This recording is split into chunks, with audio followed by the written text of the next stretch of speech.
Hey friends, I have 4 stocks in my dividend stock portfolio called my Core 4, and they represent 37.66% of my dividend stock portfolio. This is way up since the beginning of the year. Partially they're up because I've been adding a lot of net new capital to these 4 stocks. Also they're up because I trimmed my portfolio recently. I'll share some videos in the pinned comment below about that. But by removing some other stocks from the portfolio, the weighting of these Core 4 went up even further. I'm placing the biggest bets on my 4 best investing ideas. And these stocks are Starbucks, Johnson & Johnson, PepsiCo, and McDonald's. I want to go through these stocks today in a bit of detail because I am so excited about the performance at these companies, and I'm so excited that my portfolio is taking the right strategic direction. I'm going in the direction that I wanted to, that I set forth at the beginning of this year. And I feel that the portfolio now, in terms of portfolio composition, is more or less in line with where I want it to be. Now, eventually, I'd like to see the Core 4 maybe representing 40% of the portfolio, but I am getting very, very close. And in particular, the stocks PepsiCo and McDonald's have really lifted in terms of the portfolio weighting. You're going to see that in a minute. But I've been working really hard lately. I thank you all for your patience. I know this video is overdue, and I've been traveling all over for work. I've been working really hard, working actively really hard so that I can make active income and eventually move it over into passive income. And so while I've been working so hard, my stocks have been working even harder. PepsiCo, as you can see on the screen right now, they announced their Q2 earnings, and the Q2 earnings were staggering. So while I've been working hard, I rely on these dividend stocks to work even harder, because the harder the dividend stocks work, the more cash flow they can pay me in the form of dividends. But you can see on the screen with PepsiCo that their Q2 net revenue growth, it was up 10.4% year over year. You can see that their core constant currency EPS was up 15% year over year. Now, this isn't some startup. This isn't a brand new company. This is PepsiCo. This is a $259 billion market cap company. But despite their scale, or maybe because of their scale, because we're in a winner-takes-all society where companies of scale can flourish if they're managed really well and they have great products and competitive moats like PepsiCo. I especially love their Frito-Lay division. That's their growth driver, in my opinion. They can do really well, and you can see here, in addition, they increased their full-year guidance. They have increased their full-year organic revenue to 10% growth year over year. It was previously 8%. And their EPS, their core constant currency EPS, they increased guidance to 12% growth year over year, previously 9%. Typically, companies do not increase guidance like that unless they expect to hit the increased guidance, and they are doing exceptionally well. Now, not portrayed on the screen right now are some other numbers. The analysts were expecting $1.96 EPS. They came in at $2.09. The analysts were expecting 21.73 billion revenue. They came in at 22.32. This company, so to speak, is firing on all cylinders. And this is precisely why I have doubled down on my Core 4. I have increased the weighting of the Core 4 within the portfolio. I've gone really heavy this year on PepsiCo and McDonald's to bring them up to size. You're going to see that in a minute, because these are the stocks for my personal situation that I feel comfortable placing the biggest bets on. These are the stocks that I want leading the portfolio. These are the stocks that I can sleep well at night, or I can be on an airplane late at night for work, traveling. I had a flight this week that landed at 2 a.m. and I had to get up the next day early for a meeting, but at least I could rest assured that PepsiCo was working even harder to help me reach my financial goals. But as you can see on the screen in front of you right now, here are the Core 4 stocks, and you can see here the weighting of each stocks. What I am so pleased to share is now that Starbucks is at 10.86% of the portfolio, Johnson & Johnson 9.56%, PepsiCo is all the way up to 8.91, McDonald's all the way up to 8.33. So one of my goals this year was to have these stocks more or less at parity. And I would say now, look, there's a little discrepancy, but they're much more at parity than they've ever been in terms of weighting. I'm fine with the way they are, and I'm at 37.66%. Wow, that is just huge, because just earlier this year, they were at 33.36. And so they're getting a lot closer to my 40% goal. They're definitely right there, more more or less, in my mind, at the right parity, kind of right weighting. Yeah, I'd like to see maybe Pepsi and McDonald's even a little larger, but I have trouble adding money to them at this point. I added money earlier this year. Now with their valuations, PEs, as you can see on the screen, in the mid-20s, I'm not really adding to PepsiCo and McDonald's here, but if they come down in share price, certainly I would consider doing so. Now, I do highlight with McDonald's that they are growing the dividend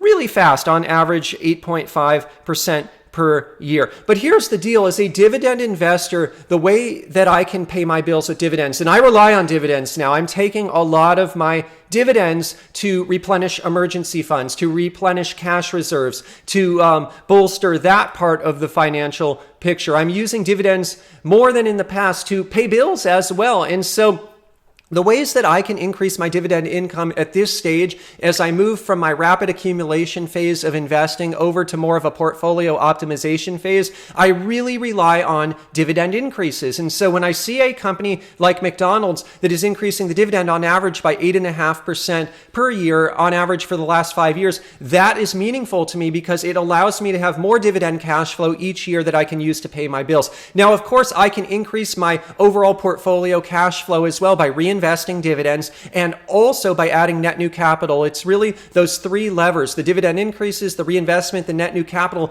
that go into what is called this dividend snowball. But for me, the snowball, it probably will be slowing here for a while because, like I said, I'm not reinvesting all of my dividends anymore, and I'm not deploying as much net new capital anymore because I'm in a process right now of replenishing cash reserves. Recently, I had to sell some stocks, and don't need to get into that in the video, but I will link to the prior videos all about that. I have 3 of them, I believe, in the pinned comment below, so check those out. But anyway, I rely on these core 4 stocks more than ever, and as you can see on the screen right now, I want to go through them just really quickly. One of the things I try to do with the core 4 is I try to architect them in a way where I get broad diversification across different industries. And so Starbucks represents restaurants, but I would say also technology.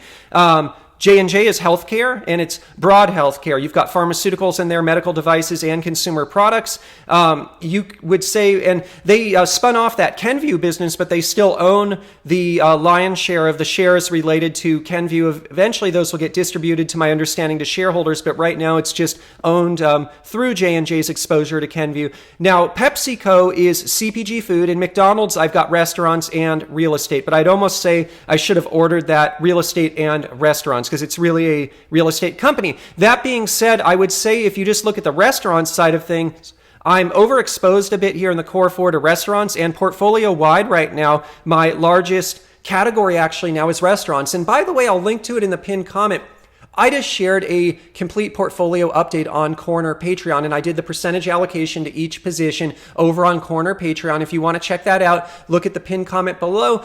Corner Patreon is awesome. I'm going to have a little video update on my portfolio there as well, and I'm going to have another Zoom meetup soon. I'm going to be working on that now that I'm back from some of my work travels, although the schedule is always so busy, and that's why I invest for dividends, because they can eventually allow me to slow down the pace of my work and have passive income coming in to do the heavy lifting, so to speak. But as you can see on the screen in front of you right now, I want to quickly go through these companies. And so I'm not going to go through every single metric, but what I would say with Starbucks overall is it's pretty richly valued. That being said, of the bunch, it's the second fastest dividend growth rate. They're growing the dividend on average by 8% per year on average. I do believe that over time, McDonald's dividend growth rate will probably slow, and so Starbucks will probably be the fastest grower on this entire list, especially if their big plans in China come to fruition. And I would say, though, with Starbucks right now, it's fairly, if not overvalued. On a forward PE this year, it's almost at 30. On a forward PE next year, it's at a 24.72. One thing I would say on this list, other than J&J, is there's a unified theme of rich value. And I think everything is richly valued now because consumers and investors, they're taking a kind of a flight to quality. These are quality stocks. These are blue chips. These are well-known companies. And right now, investors are fearful. They're fearful of an upcoming recession. They're fearful of the unknown. They're fearful of high interest rates. But investors generally know that these are the types of quality companies, the sleep well at night companies that can make it through any storm. And so they've been bid up in price. And so one thing I've learned as an investor, and I even noticed this a bit in my recent stock sales recently, is some of the stocks I sold, they had lower PE ratios than these stocks. And what I found is it never makes sense to compromise on quality. And so for me, at least at this stage in my dividend investing, the reason I'm so excited about these core 4 and SCHD for that reason, to pick up the tail, it's kind of at this point, I'm investing in my core 4 and SCHD, but more than anything, I'm building up SCHD at this point. I'll link to some videos in the pinned comment below about my journey with that ETF and how I decided to take that first step to establish a position in the SCHD ETF. But long story short, the reason I like it is it provides scale. It allows me to manage the long tail of positions in the portfolio with a single ETF, and it does the heavy lifting for me. But anyway, where I was going with all of this is these stocks are pure quality, and that is one of the reasons that the PE is high. And everyone has a different risk tolerance, but for my level of risk tolerance, I am willing to pay up for quality, knowing that I have quality. But that's just my personal journey. Of course, everything I share here is not investment advice. I'm just sharing my personal journey for fun and entertainment. But as you can see on the screen in front of you right now, what I do want to share is Johnson & Johnson, the next stock on the list. This one used to be my number one stock, but Starbucks surpassed it because it had surged in share price. But J&J now is probably the only one on this list that's trading at a value. It has a PE of a 15 this year, 14.47 next year. I like the fact that J&J has the highest dividend yield of the list at 2.98% starting yield, lowest payout ratio at 44.7%. J&J is trading at a value, but it is because it has some risk. And it has risk, I would say, being in the healthcare space,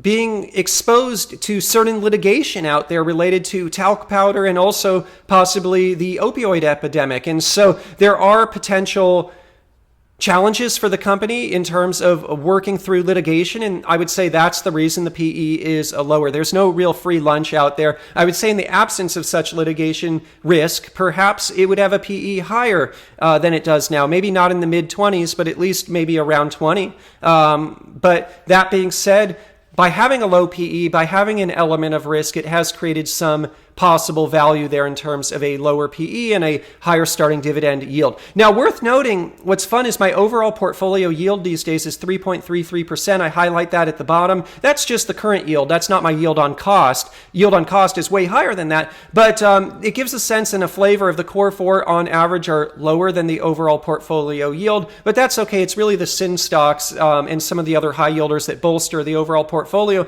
But the reason I'm bringing up the portfolio yield is it's characteristic of my risk tolerance. I am a lower risk dividend stock investor, and so I could be yielding even more cash flow right now that would help me rebuild my emergency fund quicker. It would help me with paying bills quicker. But for me, I value the sleep well at night factor that these types of stocks bring. And so I'm just sharing that because that's where I'm coming from in terms of my risk tolerance. But put in the comments below, what kind of risk tolerance do you have? Is it on the lower end of things? Do you have a higher risk tolerance? I'd love to know in the comments below, and let me know, please, what do you think about these core 4? And do you have a different core 4? Which ones are your 4 largest and favorite dividend stocks? But let's keep going. As you can see in front of you right now, the next stock that I want to share is PepsiCo. Not a lot to share there other than it's doing really well. I did not highlight anything on PepsiCo because I didn't really see any metric that stood out to me other than, hey, maybe the dividend growth rate is really nice at the 6.4%. It's nice, honestly, everything on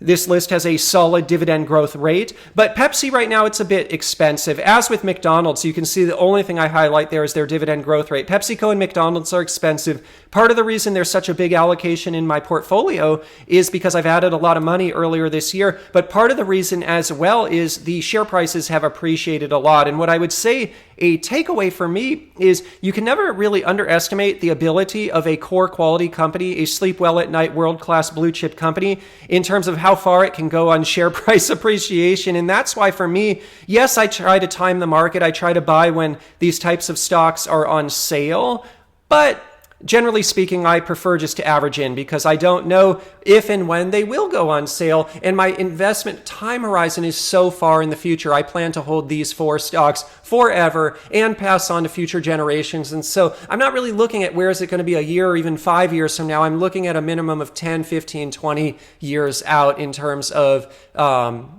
investment time horizon, and really forever. And so that's my core 4. That's the quick update. I just wanted to get this video out there. I know it's been well overdue. I hope you enjoyed the video today.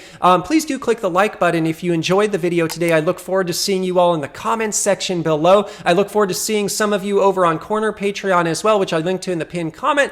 And before I go, in terms of a full disclosure, I own the stocks mentioned today. I am long Starbucks, SBUX. I am long Johnson & Johnson, J&J, McDonald's, MCD, and Pepsi, PEP. Also, I'm long SCHD. Also, in terms of a friendly disclaimer, today's video, it's not investment advice. I'm not a licensed investment advisor. Today's video, it's just for your fun and entertainment. If you're going to go out and invest in the stock market or anywhere else, please consult your licensed financial advisor first. I'm just sharing my journey here on YouTube for fun and entertainment, and I'm just sharing what I personally do for entertainment purposes. It's, of course, possible to lose money in the stock market. I love you all. I appreciate you all watching the video. I look forward to seeing you in the comments section below, and I look forward in the comments to seeing which stocks are your core 4, and if you have any goals against your core 4. The one thing I would say is I love goal setting at the beginning of each new year. I set a goal to really focus on the core 4, and we're only just over halfway through the year, and I would say the goal more or less is getting achieved here. I feel good about this traction. I feel